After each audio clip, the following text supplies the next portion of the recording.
पांडव अपनी माँ कुंती के साथ इधर से उधर भ्रमण कर रहे थे। वे ब्राह्मणों का वेश धारण किए हुए थे, भिक्षा मांगकर खाते थे और रात में वृक्ष के नीचे सो जाया करते थे। भाग्य और समय की यह कैसी अद्भुत लीला है, जो पांडव हस्तिनापुर राज्य के भागीदार हैं और जो सारे जगत को अपनी मुट्ठी में करने में समर्थ हैं। उन्हीं को आज भिक्षा पर जीवन यापन करना पड़ रहा है। दोपहर के बाद का समय था। पांडव अपनी माँ कुंती के साथ वन के मार्ग से आगे बढ़ते जा रहे थे। सहसा उन्हें वेद व्यास जी दिखाई पड़े। कुंती दौड़कर वेद व्यास जी के चरणों में गिर पड़ी।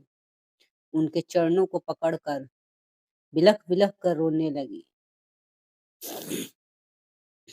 उसने अपने आंसुओं से उनके चरणों को धोते हुए उन्हें अपनी पूरी कहानी सुना दी। वेद व्यास जी ने कुंती को धैर्य बंधाते हुए कहा, आंसू बहाने से कुछ नहीं होगा। जो ऊपर पड़ा है उसे धैर्य से सहन करो। जब अच्छे दिन आएंगे फिर सब कुछ ठीक हो जाएगा। चलो मेरे साथ चलो। मैं तुम्हें एक स्थान बताए दे रहा हूँ। कुछ दिनों तक वहीं रहकर समय काटो। वेद व्यास जी पांडवों को एक नगर में ले गए। उस नगर का नाम एक चक्रा था। आज के बिहार राज्य में शाहाबाद जिले में आरा नामक एक बड़ा नगर है। महाभारत काल में आरा को ही एक चक्रा के नाम से पुकारा जाता था। उन दिनों एक चक्रा में केवल ब्राह्मण ही निवास करते थे।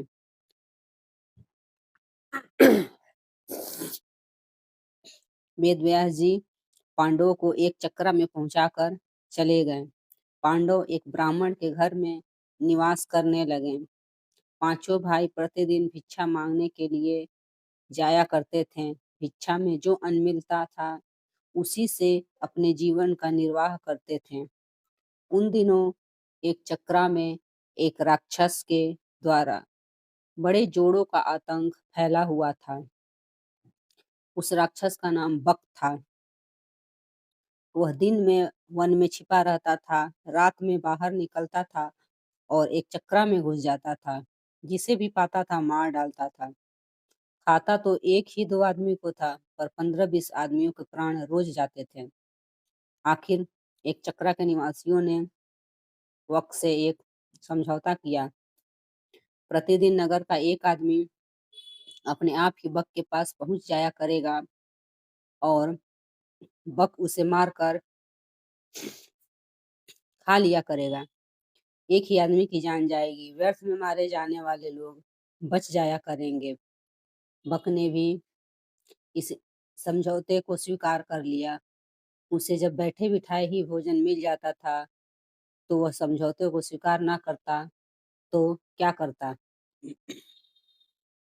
उसने समझौते को स्वीकार करते हुए चेतावनी दे रखी थी कि अगर समझौते का उल्लंघन किया गया तो वह एक चक्रा को उजाड़ कर मिट्टी में मिला देगा। बस उसी दिन से क्रम क्रम से एक घर का एक आदमी बक के पास जाने लगा। बक उसे खाकर अपनी क्षुधाग्नि को शांत करने लगा। संयोग की बात, एक दिन उस ब्राह्मण के घर की बारी आ गई, जिसके घर में पांडव अपनी माँ के साथ निवास करते थे। दोपहर के पूर्व का समय था। कुंती अपने कमरे में बैठी हुई थी। उस दिन भीम किसी कारणवश भिक्षा मांगने नहीं गया था। वह भी कमरे के भीतर कुंती के पास ही मौजूद था। सहसा कुंती के कानों में किसी के रोने की आवाज आई। रोने और विलाप करने का वह स्वर उस ब्राह्मण के कमरे से आ रहा था, जिसके घर में वह ठहरी हुई थी। जब कुंती से विलाप का कारण सकरुण स्वर सुना नहीं गया तो वह ब्राह्मण के कमरे में जा पहुंची और वहां जो कुछ देखा उससे वह सन्नाटे में आ गई। ब्राह्मण के कुटुंब में कुल 3 ही प्राणी थे, ब्राह्मण, ब्राह्मणी और उसका एक युवा पुत्र। तीनों विलख विलख कर रो रहे थे। हाय हाय, अब क्या होगा? अब तो सब कुछ मिट्टी में मिलकर रहेगा। कुंती ने तीनों को रोता हुआ देखकर ब्राह्मण से पूछा, विप्रवर, आप तीनों इस प्रकार क्यों रो रहे हो? क्या मैं जान सकती हूँ कि किस दारुण कष्ट ने आप तीनों को अत्यंत दुखी बना रखा है? ब्राह्मण के ने आंखों से आंसुओं की बूंदें गिराते हुए उत्तर दिया, बहन, तुम सुनकर क्या करोगी? हमारा कष्ट एक ऐसा कष्ट है जिसे कोई दूर नहीं कर सकता। कुंती ने सहानुभूति भरे स्वर में कहा, हम तो गरीब ब्राह्मण हैं। सच है, हम आपके कष्ट को दूर नहीं कर सकते, किंतु फिर भी सुनने में हर्ज ही क्या है? हो सकता है हम आपके कुछ काम आ जाएं। जब कुंती ने बहुत आग्रह किया तो ब्राह्मण ने बक राक्षस की पूरी कहानी उसे सुना दी। कहानी सुनकर उसने सिसकते हुए कहा, बहन, हम कुल तीन ही प्राणी हैं। यदि कोई एक राक्षस के पास जाता है तो वह उसे मार कर खा जाएगा, हमारा घर बर्बाद हो जाएगा। इसलिए हम सोचते हैं कि हम तीनों ही राक्षस के पास चले जाएंगे। हम इसलिए रो रहे हैं कि आज हम तीनों के जीवन का अंत हो जाएगा। ब्राह्मण की करुण कथा सुनकर कुंती बहुत दुखी हुई। वह मन ही मन कुछ क्षणों तक सोचती रही, फिर बोली, विप्रवर, मैं एक बात करती हूँ, उसे ध्यान से सुनिए। मेरे 5 पुत्र हैं। आज मैं अपने एक पुत्र को आपके कुटुंब की ओर से राक्षस के पास भेज दूंगी।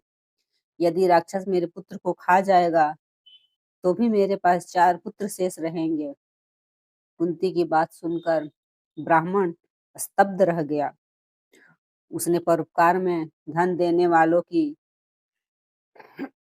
कहानियां तो बहुत सुनी थी, पर पुत्र देने वाली बात आज उसने पहली बार सुनी। वह कुंती की ओर देखता हुआ बोला, बहन, तुम कोई स्वर्ग की देवी ज्ञात हो रही हो। मुझे इस बात पर गर्व है कि तुम्हारी जैसी देवी मेरे घर में अतिथि के रूप में है। तुम मेरे लिए पूजनीय हो। मैं अपने अतिथि से प्रतिदान लूं, यह अधर्म मुझसे नहीं हो सकेगा। मैं मिट जाऊंगा, पर मैं अतिथि को कष्ट में नहीं पड़ने दूंगा। ब्राह्मण की बात सुनकर कुंती बोली, आपने हमें आश्रय देकर हम पर बड़ा उपकार किया है। आप हमारे उपकारी हैं। हमारा धर्म है कि आपको कष्ट में ना पड़ने दें। आप अपने धर्म का पालन तो करना चाहते हैं, पर हमें अपने धर्म पालन से क्यों रोक रहे हैं? कुंती ने जब बहुत आग्रह किया तो ब्राह्मण ने उसकी बात मान ली। उसने दबे स्वर में कहा, अच्छी बात है बहन, ईश्वर तुम्हारा भला करे। कुंती ब्राह्मण के पास से उठकर भीम के पास गई। उसने पूरी कहानी भीम को सुनाकर उससे कहा, बेटा, परोपकार से बढ़कर दूसरा कोई धर्म नहीं होता। तुम ब्राह्मण कुटुंब की ओर से बक के पास जाओ। यदि बक तुम्हें मारकर खा जाएगा तो मुझे प्रसन्नता होगी कि मेरा बेटा परोपकार की वेदी पर बलिदान हो गया।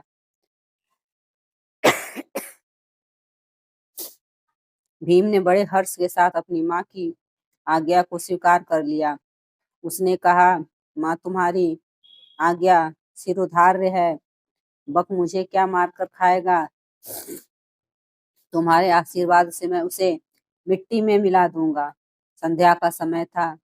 भी- भीम एक गाड़ी के ऊपर खाने पीने का सामान लाद कर उसे खींचता हुआ बक के निवास स्थान की ओर चल पड़ा।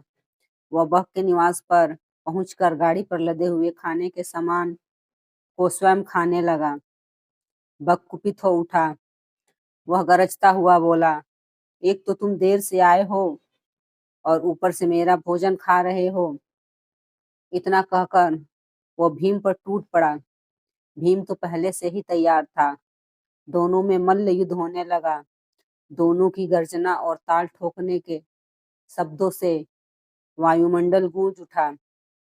बक ने बड़ा प्रयत्न किया कि वह मल्ल युद्ध में भीम को पछाड़ दे, पर वह सफल नहीं हुआ। वह स्वयं भीम की पकड़ में आ गया।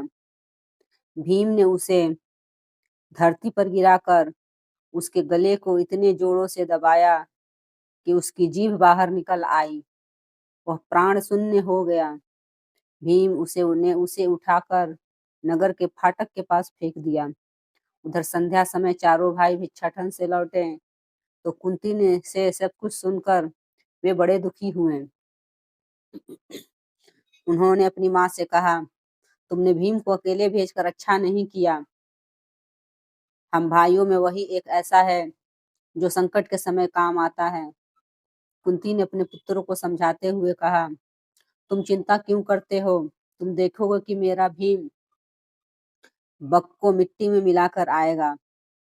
फिर चारों भाई भीम का पता लगाने के लिए चल पड़े।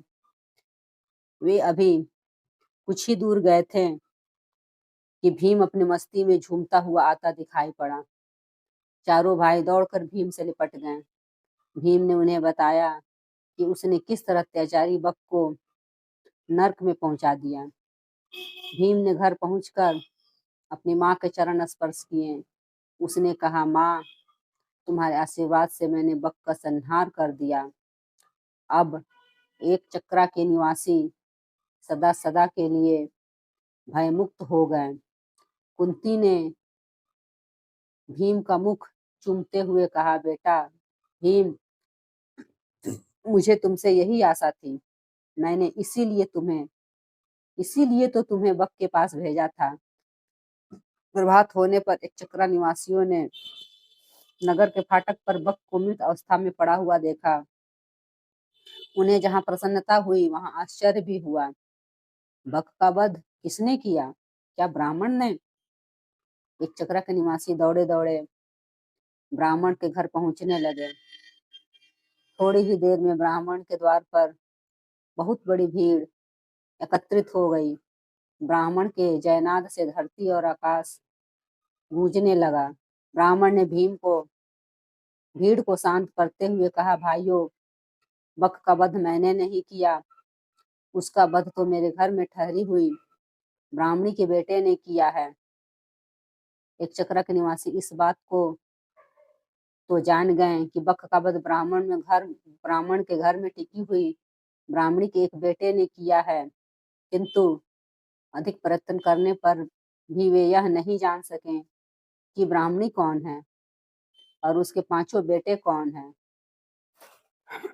किंतु जानने पर भी यह तो हुआ ही कि एक चक्रा निवासी ब्राह्मणी और उसके पुत्रों का बड़ा आदर करने लगे। स्वयं ब्राह्मण भी गर्व का अनुभव करने लगा कि जिस ब्राह्मणी के पुत्र के एक चक्रा के निवासियों को सदा सदा के लिए संकट मुक्त करा दिया है, वह उसके घर में अतिथि के रूप में टिकी हुई है। नमस्कार दोस्तों, अगर कहानी अच्छी लगी हो तो एक लाइक जरूर करना। धन्यवाद।